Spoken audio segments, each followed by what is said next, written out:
Hello friends, সহজে English grammar শেখার এই চ্যানেলে তোমাদের সবাইকে আরেকবার স্বাগত জানাচ্ছি। তো আজকের এই ভিডিওতে ভয়েস চেঞ্জের কিছু এক্সারসাইজ নিয়ে এসেছি। তো ভয়েস চেঞ্জ কীভাবে করতে হয় বা ভয়েস চেঞ্জ কী তার বিভিন্ন রকমের যে রুলস রয়েছে, তো এই নিয়ে কিন্তু আমাদের বিশদে ভিডিও রয়েছে। তো তোমরা প্লেলিস্টে থেকে গিয়ে ভিডিওগুলো সবগুলো দেখে ফেলতে পারো এবং কীভাবে ভয়েস চেঞ্জ করতে হয় সেটা নিয়ে বিস্তারিত আলোচনা দেখে তোমরা শিখে নিতে পারো। ঠিক আছে? তো আজকে ছোটো ছোটো কিছু ভয়েস চেঞ্জ কীভাবে করা হয়েছে সেই নিয়ে একটা এক্সারসাইজ নেওয়া হয়েছে। তো তোমরা ভালো করে ভিডিওটা দেখো। ঠিক আছে? আশা করি তোমরা উপকৃত হবে। এবং এই যে ছোটো ছোটো সেন্টেন্সগুলো তোমাদের জন্য নেওয়া হয়েছে, তো এগুলো যদি তোমরা প্রচুর প্র্যাকটিস করো তাহলে কিন্তু তোমাদের বড় বড় সেন্টেন্সে ভয়েস চেঞ্জ করতে হওয়ার কোনো অসুবিধা হবে না। ঠিক আছে? তো টেন্সটাকে মাথায় রেখে আমরা ভয়েস চেঞ্জটাকে অবশ্যই করব। আর টেন্স ছাড়া তো কোনো কিছু কাজ হয় না। তো টেন্স কীভাবে কী করতে হয় টেন্স নিয়ে আমাদেরও চ্যানেলে ভিডিও রয়েছে, তো তোমরা দেখে নিতে পারো। ঠিক আছে? তো চলো শুরু করি। দেখো, প্রথমে রয়েছে ভয়েস চেঞ্জ। প্রথমে কি এই যে অ্যাক্টিভ এবং প্যাসিভ, দেখো অ্যাক্টিভ ভয়েসে দেওয়া আছে এবং প্যাসিভ ভয়েসে আমাদের করতে হবে। ঠিক আছে? তো প্রথম সেন্টেন্স দেখো, দে লস্ট দ্য ম্যাচ। ঠিক আছে? তাহলে they lost the match, subject হচ্ছে দে, লস্ট মানে হারিয়ে ফেলেছিল বা হেরে গেছিলো, দ্য ম্যাচ, ম্যাচ মানে হচ্ছে ওই যে খেলার যে ম্যাচগুলো বলা হয়। ঠিক আছে? সে ম্যাচ।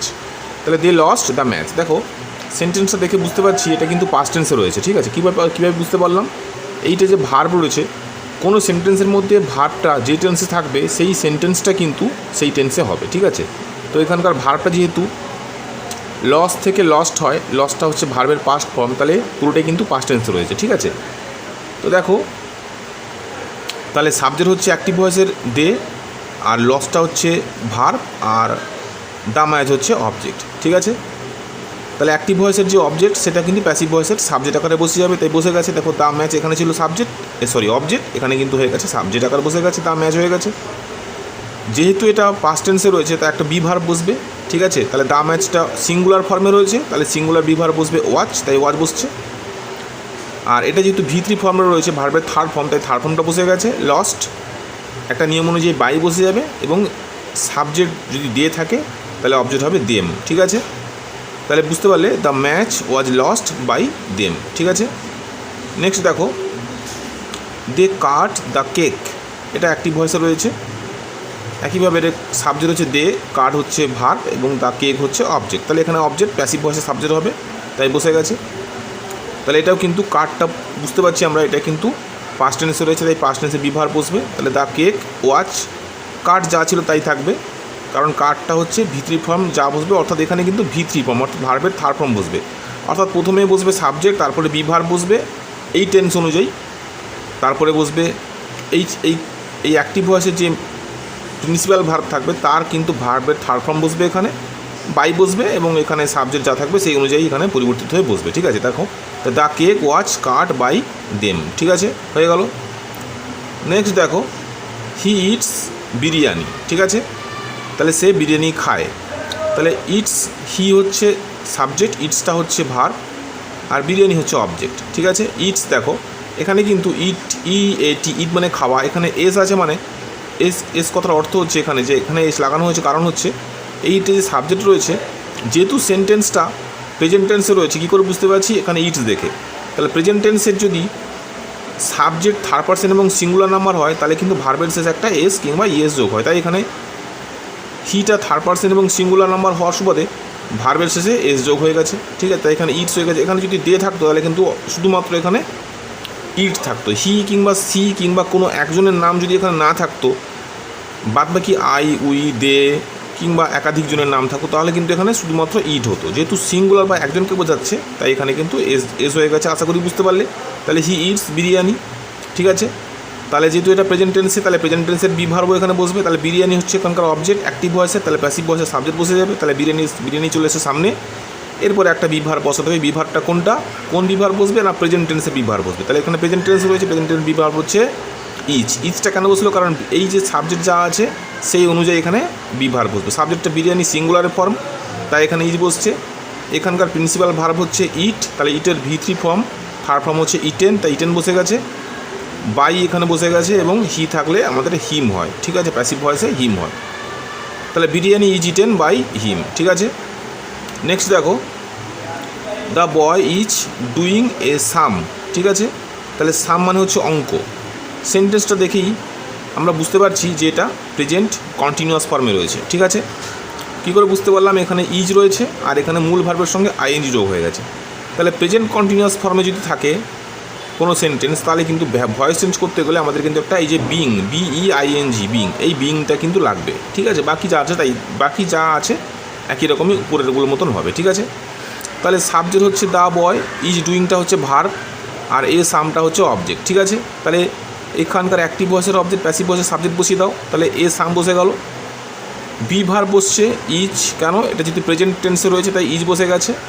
যেহেতু এটা কন্টিনিউয়াস ফর্ম রয়েছে সেহেতু ইজের পরে একটা বিং বসবে, তাই বিং বসে গেছে। এখানে প্রিন্সিপাল ভার্ব হচ্ছে ডু, ডুর থার্ড ফর্ম হচ্ছে ডান, তাই ডান বসে গেছে, DONE done by the boy. তাহলে a sum is being done by নিয়ম অনুযায়ী বসছে। আর দ্য বয় এখানে যেহেতু নাউন এখানে যা থাকবে অ্যাক্টিভ ভয়েসে সাবজেক্ট, নাউন যা থাকবে প্যাসিভ ভয়েসের অবজেক্ট আকারেও সেই নাউনটাই বসে যাবে, ঠিক আছে। শুধুমাত্র এখানে যদি প্রোনাউন থাকতো তাহলে সেই অনুযায়ী এখানে প্রোনাউন চেঞ্জ হতো, আগেরগুলো যেগুলো দেখালাম তোমাদেরকে, ঠিক আছে। নেক্সট দেখো, সামবডি চিটেড দ্য ম্যান, ঠিক আছে। সামবডি চিটেড মানে হচ্ছে প্রতারণা করা, ঠিক আছে, দ্য ম্যান। তাহলে এখানে দেখো সামবডি হচ্ছে সাবজেক্ট, চিটেড হচ্ছে ভার্ব, আর ম্যান হচ্ছে অবজেক্ট। চিটেড ইডি যোগ আছে মানে বুঝতে পারছি সেন্টেন্সটা কিন্তু পাস্ট টেন্সে রয়েছে। তাহলে এখানে দেখো পাস্ট টেন্সের বি ভার্ব বসে যাবে। তাহলে দ্য ম্যান এখানে অ্যাক্টিভ ভয়েস, এটা যদি অ্যাক্টিভ ভয়েসের এখানে অবজেক্ট আছে, আমরা এখানে প্যাসিভ ভয়েস করতে গেলে দ্য ম্যান নিয়ে নেবো আগে, তাহলে দ্য ম্যান নিয়ে নেওয়া হয়েছে। যেহেতু এটা সিঙ্গুলার ফর্ম তাহলে একটা বি ভার্ব বসবে, আশা করি বুঝতে পারছো, এবং সেটা পাস্ট টেন্সের বি ভার্ব, তাই ওয়াজ বসে গেছে, কারণ দ্য ম্যান একজনকে বোঝাচ্ছে। বাকি থাকলো চিটেড হচ্ছে ভিত্তির ফর্মটা একই হবে। বাই সামবডি কিন্তু এখানে লেখানো হয়নি, কেন লেখা হয়নি? কারণ সামবডি এখানে উজ্জ্ব থাকে, অর্থাৎ এই সেন্টেন্সগুলো ইম্পারেটিভ সেন্টেন্সের ক্ষেত্রে কিন্তু এই সেন্টেন্সটা হচ্ছে ইম্পারেটিভ সেন্টেন্স, ঠিক আছে। অর্থাৎ কোনো একটা ঘটনা কারোর দ্বারা বোঝানো হয়, ঠিক আছে। তাহলে এটা ইম্পারেটিভ সেন্টেন্সের ক্ষেত্রে সামবডি কিন্তু এখানে উজ্জ্ব থাকে, অর্থাৎ আছে কিন্তু উজ্জ্ব, ঠিক আছে, লেখা হয় না। লিখতেও পারো তোমরা, লিখলেও কিন্তু যে কোনো গ্রামাটিক্যালি ভুল দিয়ে দেবে তা নয়, কিন্তু সাধারণতভাবে লেখা হয় না। তাহলে দ্য ম্যান ওয়াজ চিটেড এটুকু বললেই কিন্তু বুঝিয়ে যাওয়া হয়। তাই মানুষটি মানুষটি প্রতারিত হয়েছে। তাহলে প্রতারিত হয়েছে মানে কি? মানে নিশ্চয়ই কারোর দ্বারা প্রতারিত হয়েছে, ঠিক আছে। তো সেই জন্য আর সামবডিতে লেখা হয়নি, ঠিক আছে, তোমরা লিখতেও পারো। আচ্ছা, তারপর কী আছে? হি বেকড এ কেক, ঠিক আছে। তাহলে এ কেক হচ্ছে অবজেক্ট, বেকড আশা করি বুঝতে পারছি পাস্ট টেন্সে রয়েছে, তাহলে এখানে পাস্ট টেন্সের বি ভার্ব হবে আর ভার্বের থার্ড ফর্ম হবে। তাহলে এ কেক বসে গেল, ওয়াজ বসে গেল বি ভার্ব, বেকড যেহেতু এটা ভার্বের থার্ড ফর্ম এখানে একই বসে গেছে, বাই হিম বসে গেছে, দেখতে পাচ্ছ। নেক্সট কী বলছে? He has made a doll, ঠিক আছে। তাহলে হি হ্যাজ মেড, হিটা হচ্ছে সাবজেক্ট, হ্যাজ মেড হচ্ছে ভার্ব এবং এ ডল হচ্ছে অবজেক্ট। তাহলে এখানে হচ্ছে প্রেজেন্ট পারফেক্ট টেন্সও রয়েছে, আমরা বুঝতে পারছি হ্যাজ এবং ভার্বের থার্ড ফর্ম রয়েছে। তাহলে এবারে দেখো প্যাসিভ ভয়েসে এ ডল করে দেওয়া হয়েছে, আর হ্যাজ যেহেতু প্রেজেন্ট পারফেক্ট টেন্সও রয়েছে তাহলে প্রেজেন্ট পারফেক্ট টেন্সে কিন্তু এখানে বিন বসে। আগে যেরকম বললাম প্রেজেন্ট কন্টিনিউয়াসের ক্ষেত্রে বিং বসতো, BEING, কিন্তু এখানে হচ্ছে প্রেজেন্ট পারফেক্ট টেন্সের ক্ষেত্রে বিন বসবে। তাহলে প্রেজেন্ট কন্টিনিউয়াসের ক্ষেত্রে বিং বসে এই জায়গাটা, আর পারফেক্টের ক্ষেত্রে বিন বসে, তাই বিন বসছে। তাহলে এই doll has been made by him, ঠিক আছে, আশা করি বুঝতে পারছো। তারপরে দেখো হি উইল কুক এ মিল, ঠিক আছে। তাহলে হি উইল কুক এ মিল, তাহলে এখানে এই যে উইল দ্বারা বুঝতে পারছি আমরা সেন্টেন্সটা কিন্তু ফিউচার টেন্সে রয়েছে। তাহলে ফিউচার টেন্সে থাকলে কিন্তু একটা বি বসে যাবে, BEB, ঠিক আছে, বাকি যা আছে তাই হবে। তাহলে দেখো এ মিল বসে গেছে, এ মিল, তারপরে একটা উইল বসে গেছে, যেহেতু এ মিলটা সিঙ্গুলার সাবজেক্ট তাই উইল বসে গেছে, বি বসবে নিয়ম অনুযায়ী একটা, আর কুক এখানে যে ভার্ব আছে ভিত্তি ফর্ম হচ্ছে কুকড, ঠিক আছে। তাহলে কুকড হয়ে গেল বাই, এখানে হি থাকলে হিম হবে, আশা করি বুঝতে পারছো। আবার দেখো প্রেজেন্ট কন্টিনিউয়াস টেন্সের ফর্মের একটা ভয়েস এখানে দেওয়া হয়েছে। তাহলে he is painting a house, তাহলে সে একটি বাড়ি আঁকছে। তাহলে এখানে সাবজেক্ট হচ্ছে হি, ইজ পেন্টিং এটা হচ্ছে ভার্ব, এই হাউসটা হচ্ছে অবজেক্ট। তাহলে এখানকার অ্যাক্টিভ ভয়েসের অবজেক্ট প্যাসিভ ভয়েসের সাবজেক্ট হবে, তাই সাবজেক্ট চলে এসেছে, এই হাউসটা এখানে লেখা হয়েছে। ইজ বসে গেছে, যেহেতু এটা প্রেজেন্ট কন্টিনিউয়াস ফর্ম তাই বিং বসে গেছে। আর পেন্ট মানে হচ্ছে আঁকা, এর ভিত্তির ফর্ম হচ্ছে পেন্টেড, ঠিক আছে, এটাও কিন্তু বাই হিম এখানে লেখা হয়নি, উজ্জ্ব আছে। তাহলে a house is being painted, একটি বাড়ির ছবি আঁকা হয়েছিল, ঠিক আছে। লাস্ট দেখো কলম্বাস ডিসকভার্ড আমেরিকা। ঠিক আছে, কলম্বাস আমেরিকা আবিষ্কার করেছিলেন, তোমরা অনেকেই জানো হয়তো। তাহলে কলম্বাস ডিসকভার্ড আমেরিকা, তাহলে কলম্বাস হচ্ছে নাউন, ডিসকভার্ড হচ্ছে ভার্ব মানে সাবজেক্ট, ভার্ব, এবং এটা আমেরিকা হচ্ছে অবজেক্ট। ঠিক আছে, তাহলে দেখো এটা কোন টেন্সে রয়েছে বুঝতে পারছি আমরা দেখে। ডিসকভার আবিষ্কার করা, ইডি আছে মানে এখানে বুঝতে পারলাম আবিষ্কার করেছিলেন, অর্থাৎ পাস্ট টেন্সে আছে। তাহলে পাস্ট টেন্সে আছে মানে কি, আমার একটা বি ভার্ব বসবে এবং সেটা অবশ্যই পাস্ট টেন্সে বি ভার্ব বসবে। ঠিক, তাহলে আমেরিকা বসে গেল, বি ভার্বটা বসছে ওয়াচ, কেন, এটা পাস্ট টেন্সে রয়েছে, আমেরিকা ওয়াচ ডিসকভার্ড, তাহলে এখানে ভি3 ফর্ম এটাই ভি3 ফর্ম একই হবে।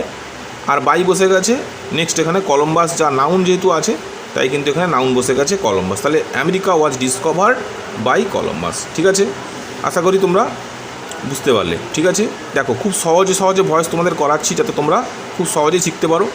এরপরে অ্যাডভান্স লেভেল পরপর করে যাবো, কারণ পরপর বেসিক লেভেল থেকে অ্যাডভান্স লেভেলে গেলে কিন্তু খুব সহজেই শিখতে পারা যায় বা রপ্ত করতে পারা যায়। ঠিক আছে, ভিডিওটা কেমন লাগলো তোমরা অবশ্যই কমেন্টে জানিও। ঠিক আছে, তোমাদের আর কি প্রয়োজন তোমরা অবশ্যই সেটাও কিন্তু কমেন্টে জানিও। যারা আজকের ভিডিওটা ফার্স্ট টাইম দেখলে এই চ্যানেলটিকে তোমরা অবশ্যই সাবস্ক্রাইব করে নাও, কারণ কি তোমাদের এরকম হাতে কলমে ধরে যেভাবে শেখাচ্ছি তোমাদের খুব কাজে লাগবে, তোমরা যারা একবারে গ্রামার পারো না। ঠিক আছে, কারণ গ্রামার হচ্ছে বিভিন্ন কাজে লাগে, বিভিন্ন স্কুল কলেজ থেকে আরম্ভ করে বিভিন্ন কম্পিটিটিভ এক্সামে গ্রামারটা খুব প্রয়োজন। ঠিক আছে, তো নির্ভেজাল গ্রামার শেখার জন্য এই চ্যানেলটাকে অবশ্যই সাবস্ক্রাইব করে নেবে। ঠিক আছে, তো সবাইকে অনেক ধন্যবাদ আজকের এই ভিডিওটা দেখার জন্য।